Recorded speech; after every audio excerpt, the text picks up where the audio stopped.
Hello everyone, कैसे हो आप सब लोग। मैं हूं आशीष और आप देख रहे हो बायोलॉजी वाला। मैं आपके लिए लेकर के आया हूं नई वीडियो जो कि हम चैप्टर पढ़ रहे हैं मॉलिक्यूलर बेसिस ऑफ इनहेरिटेंस, उसका नेक्स्ट पार्ट। इससे पहले मैंने 2 पार्ट्स के पढ़ लिए हैं, डिस्क्रिप्शन में जाकर के देख सकते हैं, प्लेलिस्ट का लिंक है। और इससे पहले के चैप्टर्स भी आपको पढ़ने हो तो आप प्लेलिस्ट के लिंक से जाकर के पढ़ सकते हैं। प्रॉपर आपको हर एक चैप्टर वहाँ पर मिलेगा, लाइन टू लाइन चीज़ें वहाँ पर दी गई हैं। प्रॉपर मैं आपको नीट 2024 का जो एग्ज़ाम 5 मई 2024 को है उसकी मैं आपको तैयारी करा रहा हूँ। बायोलॉजी सब्जेक्ट की एक एक वर्ड, एक एक बात, एक एक कॉन्सेप्ट को हम क्लैरिफाई करते हुए चलेंगे। साथ ही साथ इस चैनल पर आपको बहुत सारी वीडियोज क्वेश्चंस की भी मिलने वाली है भविष्य में। आप याद रखिएगा ये बात, जो कि आपकी नीट की तैयारी में बहुत ही ज़्यादा इंपॉर्टेंट साबित होंगी। तो चलिए आज की वीडियो करते हैं शुरू, ज़्यादा बातें नहीं करते हैं। ये है हमारा पहला टॉपिक।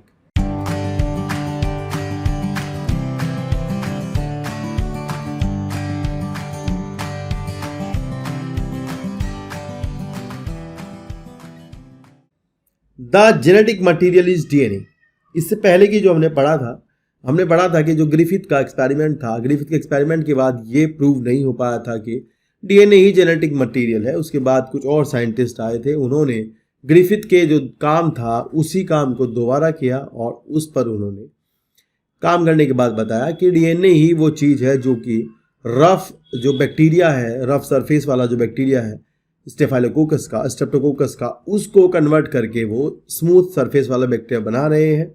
यानी कि जो ट्रांसफॉर्मेशन हो रहा है वो डीएनए की वजह से हो रहा है। लेकिन कुछ साइंटिस्ट जो थे वो इस बात से बिल्कुल भी जो है वो नहीं थे, मतलब जिन्होंने जो है ये लगा कि नहीं ऐसा नहीं है, डीएनए जेनेटिक मटीरियल नहीं है।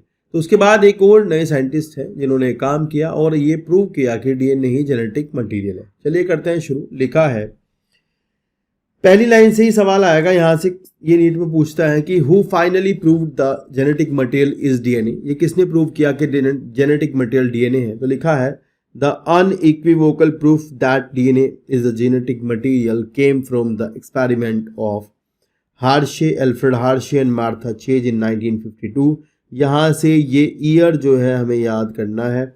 ये आपसे पूछा जाएगा कि कौन से ईयर में इन्होंने काम किया था और दोनों साइंटिस्ट का नाम याद किया जाएगा, कर लेना। They worked with viruses that infect bacteria called bacteriophage। वो जो है उन्होंने उन वायरसेस पे काम किया जो बैक्टीरियोफेज वायरसेस पे काम किया जो बैक्टीरिया को इन्फेक्ट करते थे।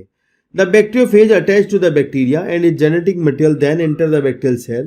The bacterial cell treat the viral genetic material as if it was its own and subsequently manufacture more virus। तो आपको पता होगा कि वायरसेस जो है वो लाइटिक और लाइसोजेनिक साइकिल शो करते हैं। एक्चुअली होता यह है कि किसी बैक्टीरिया के ऊपर जो बैक्टीरियोफेज वायरसेस होते हैं वो आपके अटैक करते हैं, या कोई भी वायरस जब अटैक करता है तो वो अपना जेनेटिक मटेरियल जो है उसके अंदर का, वेदर इट इज़ आरएनए और डीएनए जो भी कुछ है, वो जेनेटिक मटेरियल को सेल के अंदर डाल देता है और फर्दर उसका जेनेटिक मटेरियल वहाँ जा करके अपनी हिस्से की जो कोडेड प्रोटीन्स है, जो उसके अंदर अपनी इंफॉर्मेशन है प्रोटीन की, उन प्रोटीन का फॉर्मेशन करता है सेल के अंदर जाकर ही, और वहाँ पर सेल के अंदर जो है फिर अपनी नंबर बढ़ाता है, कॉपी बढ़ाता है, सेल बस्ट कर जाती है और इसके अंदर से नए वायरस असेंबल होकर के बाहर निकलते हैं। तो ये कहानी है लाइटिक साइकिल की। इसी तरह से लाइसोजेनिक साइकिल भी होती है, वो एक अलग बात है, उस पर हम नहीं जाएंगे, ठीक है ना।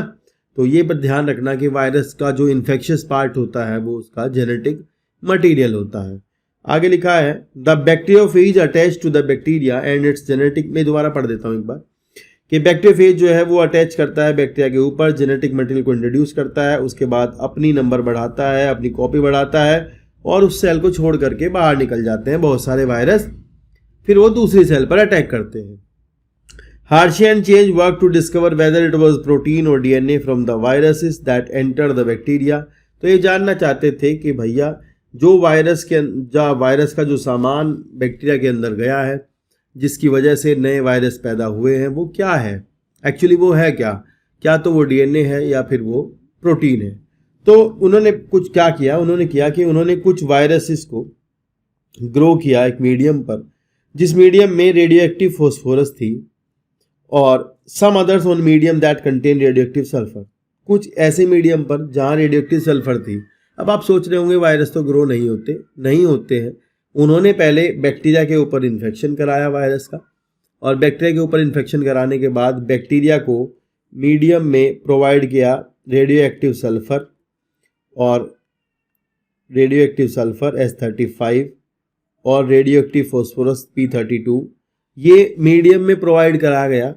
इस मीडियम में कुछ बैक्टीरिया थे, ई कोलाई मान लो कोई भी था, और इसमें फिर वायरस का इन्फेक्शन कराया गया यहाँ पर। और वायरस का इन्फेक्शन कराने के बाद हुआ ये कि मीडियम के अंदर जो फॉस्फोरस थी और मीडियम के अंदर जो सल्फर थी, अब आप समझ लो अगर यहाँ से नए वायरस बनेंगे, अगर यहाँ से नया डीएनए बनेगा तो जिधर हमने देखो वायरस जब बनेगा तो प्रोटीन भी बनेगी और डीएनए बनेगा, दोनों ही बनेंगे ना। मतलब वायरस का जो कवर है वो प्रोटीन का कोट है, ऊपर अंदर डीएनए है उसके। तो डीएनए में तो फॉस्फोरस होती है, प्रोटीन में सल्फर होती है। तो यहाँ पर जो वायरस बनेंगे, मतलब इधर इस वाले मीडियम में जो वायरस बनेंगे पहले वाले में तो उसमें क्या होगा कि जो प्रोटीन का कवर होगा उसमें रेडियो एक्टिविटी होगी, क्योंकि प्रोटीन में सल्फर होते हैं, सल्फर कंटेनिंग एमिनो एसिड्स होते हैं, इसलिए वहाँ सल्फर जो है वो रेडियो एक्टिव होकर के प्रोटीन के कवर में आ जाएगी। और दूसरी तरफ जो नए वायरस बनेंगे उधर जो डीएनए होगा वो आपका हो जाएगा रेडियो एक्टिव, क्योंकि उसमें फिर उधर फॉस्फोरस रेडियो एक्टिव दिया गया है। समझ आई ना? मतलब दो वायरस जनरेट होंगे, एक में रेडियो एक्टिव सल्फर होगा, एक में रेडियो एक्टिव प्रोटीन होगी, सॉरी एक डीएनए होगा। लिखा है virus grown in the presence of radio active phosphorus contain radio active DNA but not radio active protein because DNA contain phosphorus but protein does not. Similarly, virus grown on the radioactive sulfur contain radioactive protein but not radioactive DNA because DNA does not contain sulfur. तो ये समझ के दो virus बनाए। इसके बाद इन्होंने क्या किया, दो वायरस बनाने के बाद, ये आप डायग्राम एक बार ध्यान से देखो, समझो हुआ क्या है। इन्होंने दोनों वायरस का अलग अलग मीडियम में बैक्टीरिया के ऊपर अटैक कराया। एक तरफ तो उस वायरस का अटैक कराया जिसके अंदर रेडियो एक्टिव सल्फर था, एक तरफ उसका अटैक कराया जिसके अंदर रेडियो एक्टिव फॉस्फोरस था, दोनों का अटैक कराया। और जैसे पहले वाले में देखो, आप मान लो ये टेस्ट ट्यूब है, इस टेस्ट ट्यूब के अंदर यहाँ पर इन्होंने वो वाले वायरस डाले जिसके अंदर जो डीएनए था या फिर आप मान लो प्रोटीन जो थी वो रेडियो एक्टिव हुई थी। दूसरी तरफ जो टेस्ट ट्यूब ली थी, मान लो ये, उधर उन्होंने वो वाले वायरस डाले जिसके अंदर डीएनए जो था वो रेडियो एक्टिव था, मतलब जिसकी फॉस्फोरस रेडियो एक्टिव थी, वो वाला डाला। तो आप ऐसे समझो, इस अटैक कराने के बाद इनको नहीं पता है कि मतलब इनको तो नहीं पता था कि अंदर प्रोटीन जाएगी या फिर डीएनए जाएगा, इन्होंने छोड़ दिया ऐसे ही, वायरस का इन्फेक्शन करा दिया। इन्फेक्शन के बाद क्या हुआ कि इन्होंने उसको थोड़ा एगिटेट कर दिया, हिला दिया, जो आपका ये जो भी सॉल्यूशन था यहाँ पर टेस्ट ट्यूब में जो भी था उसको हिलाया थोड़ा। इससे हुआ ये कि जैसे ही वायरस का जो भी मान लो डीएनए अंदर गया होगा या फिर प्रोटीन गई होगी, दे डोंट नो, पर जो बाहर रह गया होगा, जो भी बाहर रह गया होगा, या तो डीएनए या प्रोटीन, वो हिल गया होगा और वो उस बैक्टीरिया के ऊपर से गिर गया होगा, ठीक है ना, अलग हो गया होगा। ऐसा उन्होंने किया, एगिटेट कर दिया उसको थोड़ा। फिर उन्होंने बाद में देखा कि जहां हमने रेडियो एक्टिव सल्फर वाले वायरस लिए थे पहले वाले में, उधर टेस्ट ट्यूब के अंदर सेंट्रीफ्यूगेशन किया गया, वहाँ पर रेडियो एक्टिविटी जो थी वो ऊपर से आ रही थी, मतलब टेस्ट ट्यूब के ऊपर के साइड से आ रही थी, यहाँ से रेडियो एक्टिविटी आ रही थी ऊपर से, बॉटम से नहीं आ रही थी। जबकि बैक्टीरिया जो थे वो सेंट्रीफ्यूगेशन के बाद नीचे चले गए थे। समझ आई ना बात? बैक्टीरिया कहाँ पहुँच गए होंगे? नीचे की साइड पहुँच गए होंगे, इन्फेक्शन हुआ था ना, और बैक्टीरिया की डेंसिटी ज़्यादा थी तो बैक्टीरिया नीचे चले गए सेंट्रीफ्यूगेशन से। उसके बाद इन्होंने देखा कि जहाँ हमने रेडियो एक्टिव सल्फर वाला वायरस लिया था वहाँ रेडियो एक्टिविटी ऊपर से आ रही है, मतलब यहाँ से।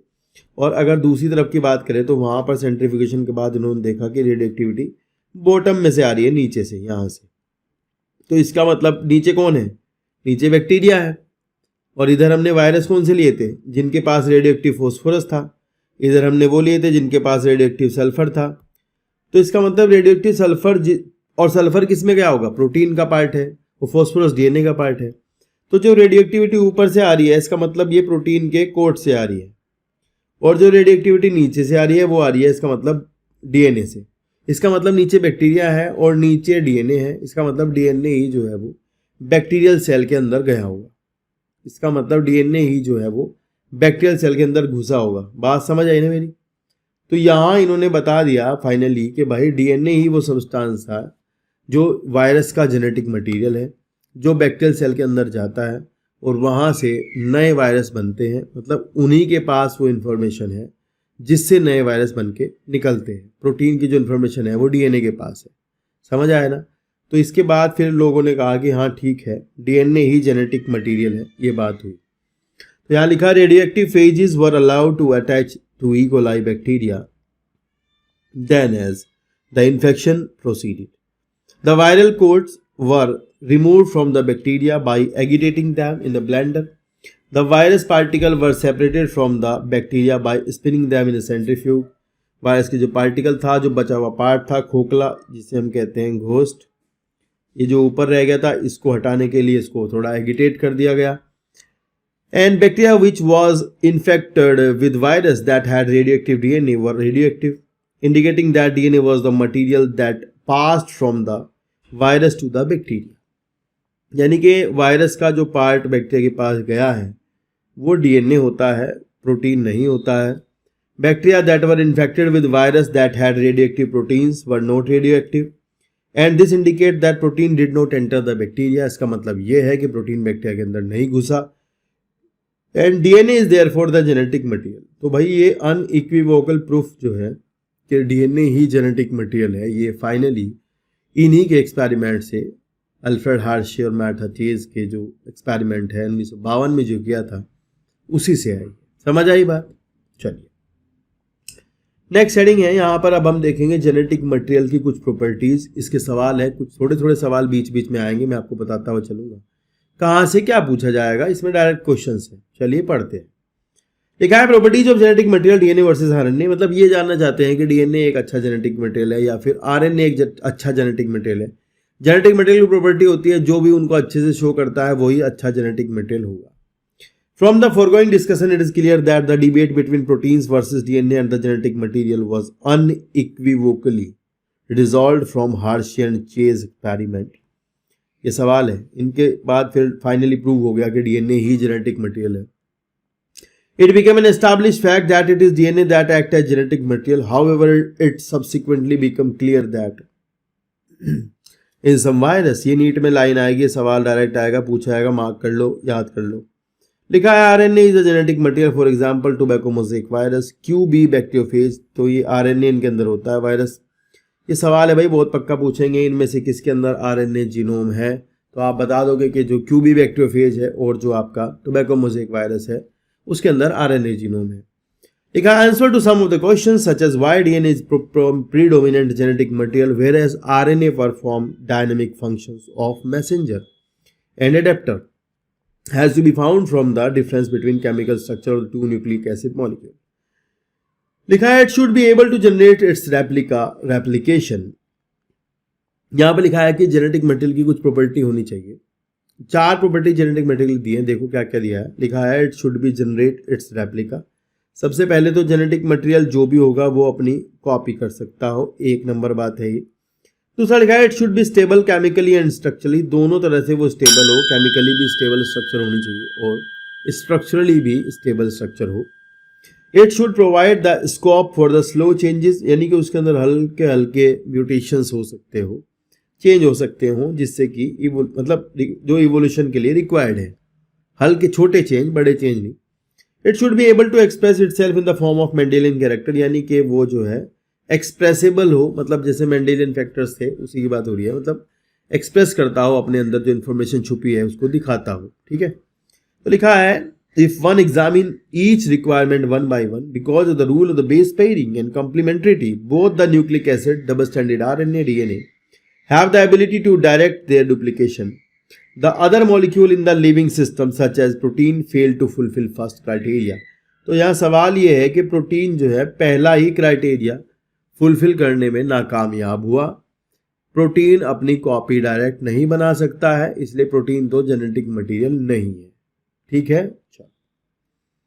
The genetic material should be stable enough not to change with different stages of life cycle. ऐसा भी होना चाहिए कि डीएनए जो है वो, मतलब जो जेनेटिक मटेरियल है वो स्टेबल हो, समय समय पर बदलता ना हो. एज और with change in the physiology of the organism. Stability is one of the property that genetic material was very evident in Griffith experiment. आपने देखा था कि जो ग्रिफिथ का एक्सपेरिमेंट था, गर्म करने के बाद भी हीट किल्ड जो एस टाइप बैक्टीरिया थे उनका डीएनए खराब नहीं हुआ. गर्म करने के बाद भी उनका डीएनए में उनकी प्रॉपर्टी रही. वरना फिर वो जो जब हीट किल्ड एस टाइप के साथ आर टाइप मिलाया था तो फिर आर टाइप फिर बाद में एस टाइप में कन्वर्ट ना होता है ना. नहीं होता ना, क्योंकि मतलब अगर वो डीएनए खराब हो जाता है इस टाइप का गर्म करने के बाद तो ऐसा ना हो पाता शायद से। तो इन्होंने कहा कि भाई स्टेबल है डीएनए बहुत ज़्यादा। ग्रिफिथ आपने देखा ही है कि गर्म करने पर उसकी प्रॉपर्टी नहीं गई, तो उसमें ऐसा होता है at least did not destroy some of the property of genetic material. This now can easily be expelled by the light of DNA that the two strand being complementary separated by heating come together. तो देखो यार जैसा है, मैं बता दूं आपको, अगर आप डबल स्टैंडर्ड डीएनए है इसको अगर गर्म करते हो, टेम्परेचर बढ़ाते हो, तो इसमें डीनेचुरेशन हो जाता है, मतलब दोनों स्ट्रैंड जो है वो अलग हो जाते हैं, सेपरेटेड हो जाते हैं। वापस ठंडा करने पर ये दोबारा से जुड़ जाते हैं, इसे कहते हैं रीनेचुरेशन, या फिर इसे कहते हैं डीनेचुरेशन। इसे एनीलिंग भी कहते हैं, एनीलिंग, ठीक है ना। तो ये ध्यान रखना, गर्म करने पर डबल स्टैंडर्ड डीएनए अलग हो जाता है, और अगर कॉम्प्लीमेंट्री स्ट्रैंड्स हैं तो वापस ठंडा करने पर दोनों जुड़ जाएंगे, ठीक है। चलो, तो यहाँ लिखा है कि भाई गर्म करने पर भी उसकी कोई प्रॉपर्टी खराब नहीं हुई, और आपको बता दें कि अगर दोनों स्ट्रैंड कॉम्प्लीमेंट्री हैं तो वापस से ठंडा करने पर जुड़ जाते हैं।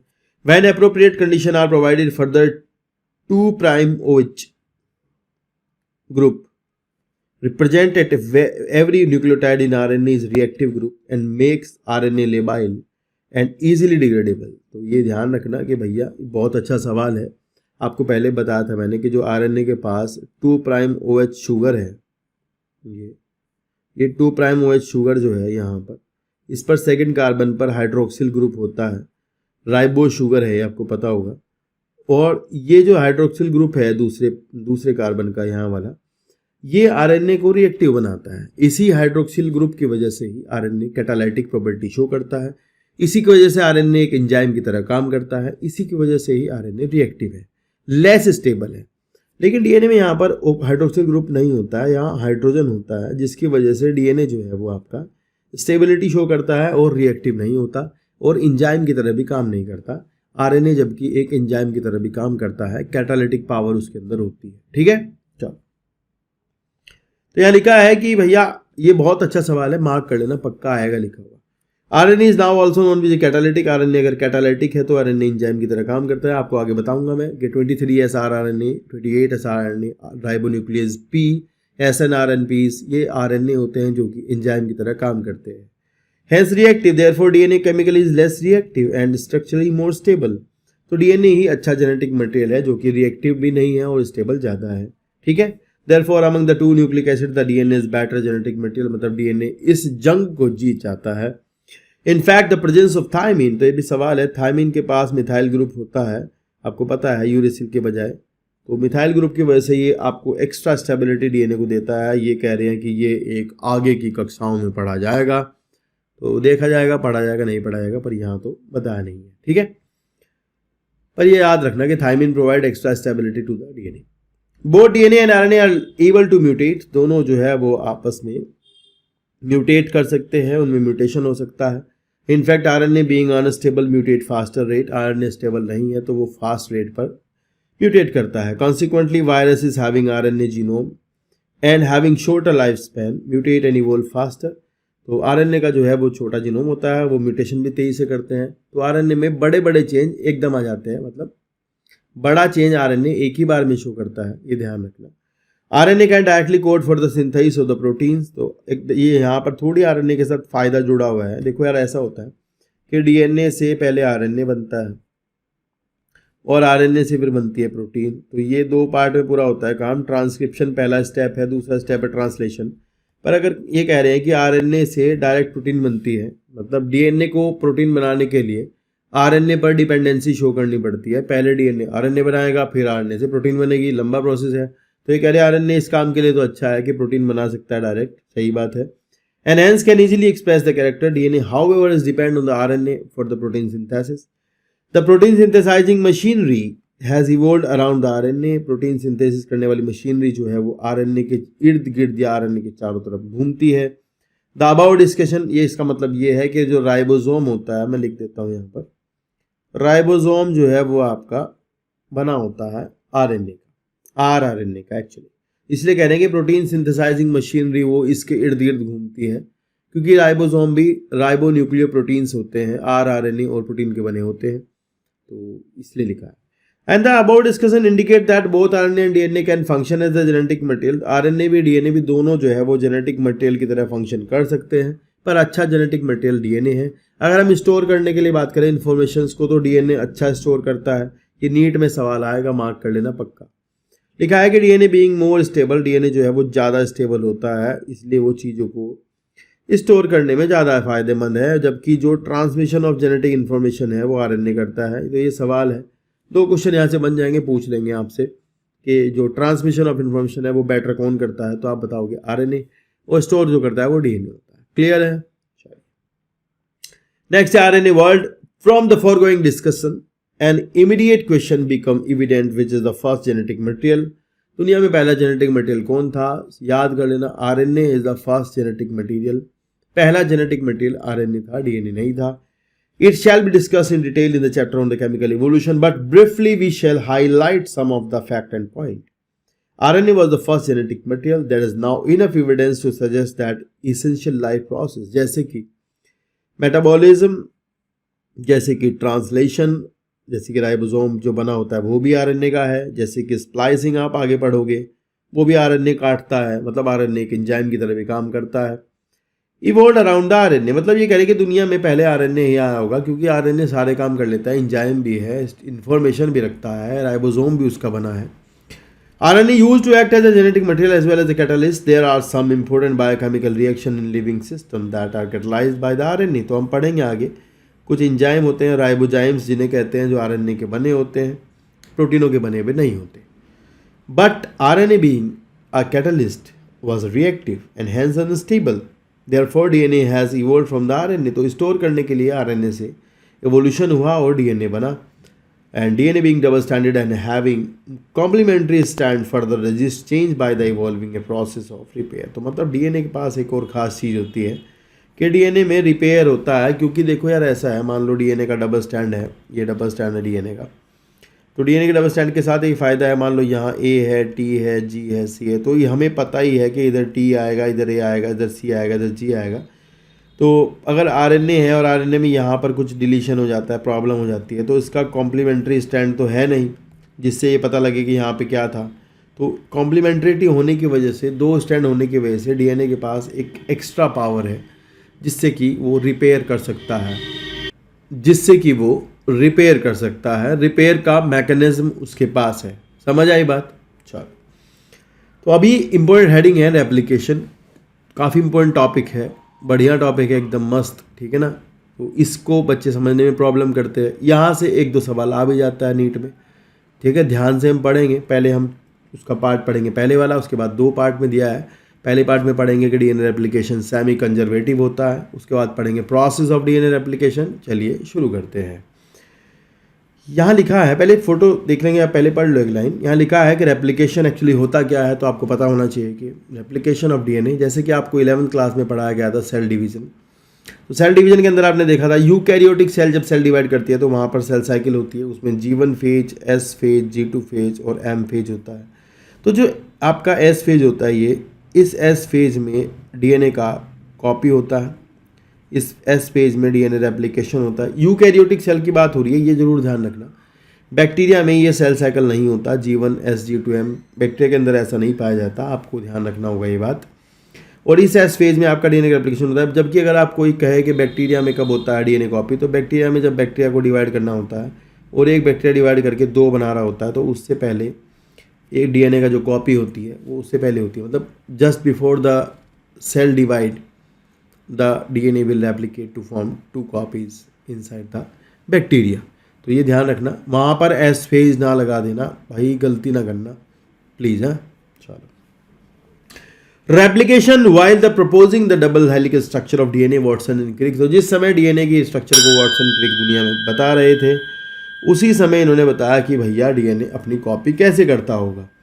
And to quote this original statement, ये इनका स्टेटमेंट था original, it has not escaped our notice that the specific pairing we have postulated immediately suggest a possible copying mechanism for the genetic material. ठीक है, उन्होंने ये कहा कि जो हम स्ट्रक्चर बता रहे हैं, इस स्ट्रक्चर से और कुछ तो सिद्ध होता हो ना हो, पर उससे ये सिद्ध होता है कि ये डीएनए अपनी कॉपी कैसे करता होगा, है ना, समझ आई। चलो लिखा है scheme suggested that the two strand would separate and act as a template. तो यहाँ पर अभी मैं समझाऊंगा आपको कि दोनों स्ट्रैंड अलग होते हैं और एक टेम्पलेट की तरह काम करते हैं, फिर नया स्ट्रैंड दोनों पर बनता है, and after the completion of replication each DNA molecule would have one parental and one newly synthesised strand. तो उसमें अभी देखोगे आप, एक नया बनता है, एक पुराना होता है, and this scheme was termed as semi conservative DNA replication. तो यहाँ पर ये पहले आप समझ लो छोटा सा, या इसी डायग्राम से देख लो।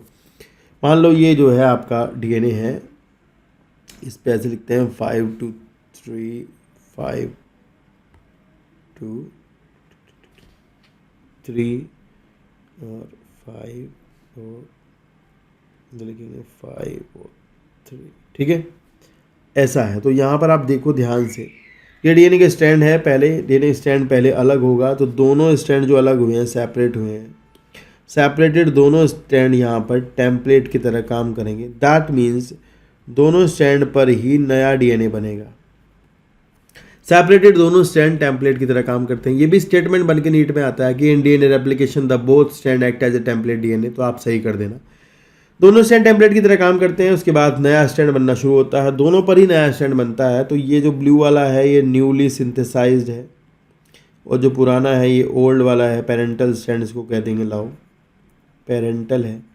तो ये कहने की बात ये है कि अगर आप डीएनए रेप्लिकेशन करते हैं तो इन्होंने कहा है कि पुराना स्ट्रैंड टेम्पलेट की तरह काम करता है, उस पर नए स्ट्रैंड बनते हैं, उसके बाद नए स्ट्रैंड, पुराना स्ट्रैंड अलग अलग होता है, और फिर से जो है आगे यही प्रोसेस लगातार चलता है। पर बात समझने की है, ये कहना चाहते हैं कि जो पुराना स्ट्रैंड है वो कहीं ना कहीं कॉलोनी में बना रहेगा, मतलब जो पेरेंटल स्ट्रैंड है वो बना रहता है, पेरेंटल स्ट्रैंड कॉलोनी में रहता है, and that is a semi conservation of DNA replication. तो इसी को अपन आगे कॉन्सेप्चुअली समझेंगे कि डीएनए रेप्लिकेशन का सेमी कंजर्वेशन कैसे होता है, मतलब डीएनए रेप्लिकेशन सेमी कंजर्वेटिवली कैसे होता है, ये समझना है आपको कि पुराना स्ट्रैंड, मतलब ये सिद्ध करेंगे कि पुराना स्ट्रैंड कॉलोनी में था।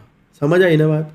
तो इसके लिए एक्सपेरिमेंट है, मेसेल्सन एंड स्टॉल नाम के साइंटिस्ट का एक्सपेरिमेंट है, उसको हम पढ़ते हैं, ठीक है। लिखा है the experimental proof, it is now proven that the DNA replicate semi conservatively. कह रहे भाई ये प्रूव है कि डीएनए जो है वो सेमी कंजर्वेटिवली जो है वो आपका रेप्लिकेट करता है। It was shown first in E coli, ये मार्क कर लेना, सवाल आएगा किस पे काम हुआ था, ई कोलाई पे काम हुआ था, और बाद में हायर ऑर्गेनिज्म पर भी सेम काम हुआ, and such is plants and human cells. तो यहाँ से इन भाई साहब का नाम नोट कर लो, पेपर में आएगा, पूछ लेंगे, इन्हें थोड़ा सम्मान देंगे। लिखा है Matthew Meselson and Franklin Stahl, ये दोनों का नाम मार्क करो, याद करो, आएगा। Perform the following experiment in 1958, ये सवाल बनेगा भैया कि इन्होंने कब ये एक्सपेरिमेंट किया और कैसे करके क्या किया, प्रूव किया। तो सबसे पहले आप थोड़ा सा समझ लो, बाद में आके पढ़ते हैं। एक बार समझने की बात है, थोड़ी सी डायग्राम देख सकते हो ध्यान से। और इससे मैं आपको एक बात बता दूं पहले, यहाँ पे छोटी समझाने वाली बात है। देखो ऐसा हुआ होगा, ऐसा हुआ है एक्चुअली, हुआ होगा क्या, एक मीडियम लिया है, इस मीडियम के अंदर बैक्टीरिया लिया है ई कोलाई, और इस मीडियम के अंदर यहाँ NH4Cl लिया है, जिसमें नाइट्रोजन का जो आइसोटोप है वो हैवी आइसोटोप है। कैसा? हैवी, भारी, रेडियो एक्टिव नहीं है, भारी है, वजन में भारी। समझ रहे हो ना बात। तो यहाँ NH4Cl लिया, भारी वाला नाइट्रोजन लिया, और फिर आपको पता है कि डीएनए जो बैक्टीरिया होंगे उनकी संख्या बढ़ेगी, बैक्टीरिया डिवाइड करते रहे, बैक्टीरिया की नंबर बढ़ती रही बढ़ती रही बढ़ती रही बढ़ती रही, हजारों लाखों बैक्टीरिया हो गए। मीडियम में अभी भी NH4Cl पहले वाला ही था। तो हुआ ये कि जितने भी नए बैक्टीरिया यहाँ पर बने होंगे, सभी के अंदर जो डीएनए रहा होगा, उस डीएनए के अंदर जो नाइट्रोजन बेस होंगे, आपको पता है ना डीएनए में नाइट्रोजन बेस होते हैं, तो उन बेसिस के अंदर जो नाइट्रोजन होगी वो N15 होगी। बात समझ ले क्या हुआ। N15 नाइट्रोजन हमने मीडियम में डाली थी, वहाँ से चली गई है मीडियम से बैक्टीरिया के पास, बैक्टीरिया के डीएनए है, उन बैक्टीरिया के डीएनए ने वो जो है मतलब उठा ली, और नाइट्रोजन जो ना, मतलब डीएनए बनने के टाइम पे नाइट्रोजन चाहिए थी, तो मीडियम में नाइट्रोजन थी, वो एक ही थी ना, तो उसी को उठाएंगे, उसी को डालेंगे। तो अभी हमारे पास जो बैक्टीरिया हैं, they have the nitrogen that is heavy nitrogen in the nitrogen base of the DNA. तो अभी क्या है कि इन्होंने क्या किया, एक बैक्टीरिया लिया यहाँ से, इस जगह से, उस बैक्टीरिया का डीएनए आइसोलेट किया, आइसोलेशन के बाद डीएनए को उन्होंने टेस्ट ट्यूब में सीजियम क्लोराइड का ग्रेडियंट लगाया और सीजियम क्लोराइड ग्रेडियंट में सेंट्रीफ्यूगेशन किया और उसके बाद यहाँ पर हम देख सकते हैं टेस्ट ट्यूब में एक बैंड आया, ठीक है। ये तो अभी ये N15 हमें पता नहीं है क्या है, पर आप अभी समझो एक बैंड आया, बस band means to say that यहाँ डीएनए है टेस्ट ट्यूब में इस पोजीशन, डेंसिटी ग्रेडियंट सेंट्रीफ्यूगेशन है और यहाँ पर डीएनए है, क्लियर है। फिर इन्होंने क्या किया, इसको इस वाले बैक्टीरिया को, मतलब ये पहले किया काम, इसके बाद इन्होंने इसी मीडियम में से एक बैक्टीरिया लिया, इसके बाद इन्होंने इसी मीडियम का एक बैक्टीरिया लिया ये और उसके एक नए मीडियम में डाला जहाँ पर इन्होंने NH4Cl लाइट लिया था, 14 वाला लिया था, समझ गए हो, मीडियम में यहाँ पे। अभी क्या होगा, इन्होंने यहाँ जब एक बैक्टीरिया डाला ये और इस बैक्टीरिया को डालने के बाद ये 20 मिनट बाद एक बैक्टीरिया से 2 बैक्टीरिया बने, इसके बाद इन्होंने इसे रोक दिया, एंटीबायोटिक डाल दी और इसके बाद ये मामला रोक दिया यहीं कहीं। तो अभी आप समझो 20 मिनट में कितने बैक्टीरिया बने होंगे, 2 बैक्टीरिया बने होंगे, 2 बैक्टीरिया यहाँ पर बने हैं और मीडियम में जो नाइट्रोजन था वो अब की बार हल्के वाला था। तो अभी क्या है, जब नया डीएनए बना होगा तो मीडियम से जो नाइट्रोजन उठाया होगा वो ये वाला उठाया होगा, हल्के वाला, ये तो बिल्कुल क्लियर है, ये वाला उठेगा, समझ आए हो, बिल्कुल क्लियर बात है। फिर ये 2 बैक्टीरिया यहाँ से आइसोलेट किए, इनका डीएनए आइसोलेट किया, डीएनए को आइसोलेशन करने के बाद उन्होंने फिर से सेंट्रीफ्यूगेशन किया। अब की बार उन्हें यहाँ पर बैंड देखने को मिला, तो टेस्ट ट्यूब में आप देखो अब की बार बैंड यहाँ पर है, तो टेस्ट ट्यूब में बैंड जो सेकंड वाली में है वो पहले वाले से थोड़ा ऊपर है, पहले वाले की पोजीशन देखो, दूसरे वाले की पोजीशन देखो, थोड़ा ऊपर आ गया बैंड, थोड़ा सा ऊपर हो गया, यानी वजन जो है पहले वाले से हल्का है, क्लियर है इतना बात, पहले वाले से थोड़ा हल्का वजन है, समझ आई ना बात क्या हुआ। फिर इन्होंने क्या किया, दोबारा से एक्सपेरिमेंट शुरू किया, एक बैक्टीरिया लिया, उसको यहाँ पर लाए N15 वाले मीडियम में इसमें, फिर अब की बार इस एक्सपेरिमेंट को उन्होंने 40 मिनट तक चलने दिया। 40 मिनट में कितने बैक्टीरिया होंगे यहाँ पर, 4, 1 से 2, 2 से 4, इससे भी 2 बने और 2 से 4 बने। फिर से उन्होंने इसे रोक दिया, मतलब फिर से उन्होंने इसे स्टॉप कर दिया और ये अब की बार 4 बैक्टीरिया हमारे पास थे, इनका डीएनए निकाला, आइसोलेट किया, आइसोलेशन के बाद सेंट्रीफ्यूगेशन किया। अब की बार इन्होंने बैंड मिला 2 बैंड मिला, एक तो पहले वाले से एक तो बिल्कुल पहले वाले की पोजीशन पे मिला, बीच वाले की उसी पोजीशन पर मिला एक बैंड तो, और दूसरा बैंड जो है थोड़ा ऊपर मिला उससे, यानी कि ये हल्का था तभी ये उससे ऊपर भी आया, समझ आई ना बात। तो उन्होंने कहा कि इसका मतलब मीडियम में कहीं ना कहीं भारी वाला स्ट्रैंड अभी भी मौजूद है, वरना यहाँ 2 बैंड बिल्कुल ना आते, एक ही बैंड आता, चाहे ऊपर आता चाहे नीचे आता।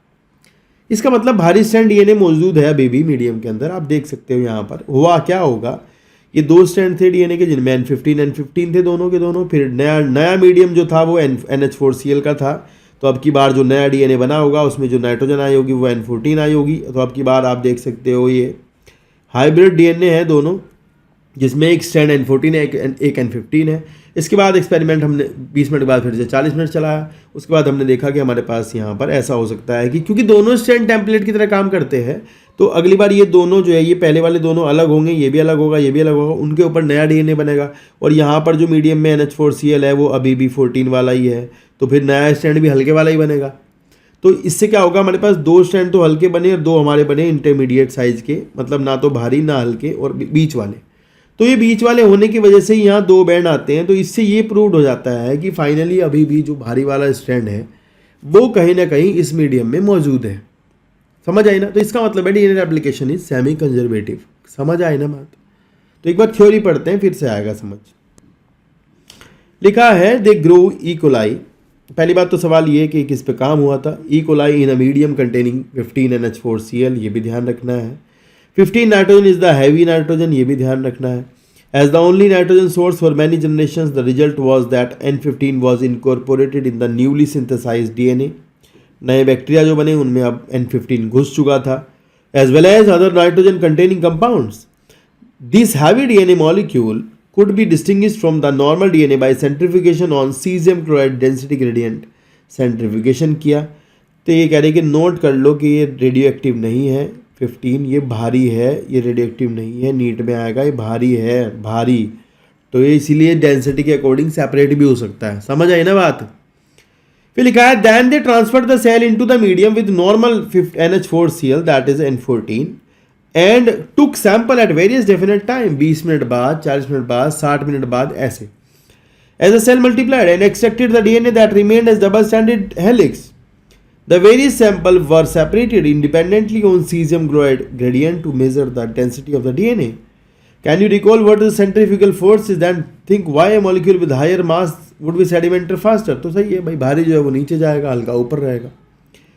ये आपको समझ में आ गया होगा. अगले पेज पर चलते हैं, पहले यहाँ पढ़ते हैं. 10. The DNA that was extracted from the culture one generation after the transfer of N15 to N14 medium, that is the B after 20 minutes. 20 minute बाद वहाँ 2 DNA होंगे. E. coli divide in 20 minute, आपको पता ही है, had a hybrid, उसके बाद हमें hybrid DNA मिलेगा और इंटरमीडिएट डेंसिटी मिलेगी, ना हल्की ना भारी. DNA extracted from the culture after another generation, यानी कि अगर दोबारा एक्सपेरिमेंट करो और 40 मिनट चलाओगे तो उसके बाद आपको 40 मिनट बाद आपको यहाँ पर दो बैंड देखने को मिलेंगे, जैसे कि आपको यहाँ पर मिलेंगी. मतलब दो तरह के 2 बैंड आए थे. एक तो ये था N14 वाला बैंड आपको मिलेगा, एक आपको मिलेगा N15 वाला बैंड. तो मतलब बात ये हुई है कि जो भारी वाला स्ट्रैंड था वो अभी भी मीडियम में मौजूद था. मतलब मेन बात ये समझने की है कि जो भारी स्ट्रैंड है वो मीडियम में कहीं ना कहीं मौजूद है. अगर वो मौजूद ना होता मीडियम के अंदर तो हमें 2 बैंड दिखने को नहीं मिलते. मतलब 2 बैंड आपके मीडियम में आते ही ना, अगर वहाँ पर भारी वाला ना होता. तो यहाँ आपसे पूछा जाएगा एक सवाल कि अगर ये एक्सपेरिमेंट 80 मिनट तक चले तो क्या होगा. अगर ये एक्सपेरिमेंट 80 मिनट चलता है तो क्या होगा. देखो, एक बैक्टीरिया है, 20 मिनट में 2 बनाएगा, 2 से 4 बनेंगे 40 मिनट बाद, फिर 40 के बाद 60 मिनट बाद 4 से मैं डायरेक्ट लिख देता हूँ 8 बनेंगे, और फिर 80 मिनट बाद 16 बनेंगे. तो हमारे पास 16 बैक्टीरिया होंगे 80 मिनट के बाद. ऐसा सवाल आपसे पूछा गया है, समझ रहे हो बात को. हमारे पास 16 बैक्टीरिया यहाँ पर हो जाएंगे 80 मिनट बाद. अब अगर 16 बैक्टीरिया होंगे और मीडियम अभी भी हमारा हमेशा से ही शुरू से ही, यहाँ तो हमने बैक्टीरिया लिया था शुरू में N15 वाला, और उसके बाद हमने मीडियम जो दिया है वो NH4Cl दिया है 14 वाला. हमेशा ही यहाँ भी 14 है, यहाँ आगे भी हमने 14 ही दिया है सब जगह पे. तो जो नए स्ट्रैंड बनेंगे, नया DNA जो आएगा उसमें आपका हल्के वाला स्ट्रैंड ही मौजूद होगा भाई. आगे तो क्योंकि आप हमेशा ही वही दे रहे हो, तो आप चाहे कितनी जनरेशन इसको ले जाओ, जब तक आप मीडियम में हल्के वाला NH4Cl ही प्रोवाइड कराते रहोगे तब तक आपके 2 ही बैंड आते रहेंगे, इससे ज़्यादा बैंड नहीं बढ़ेंगे.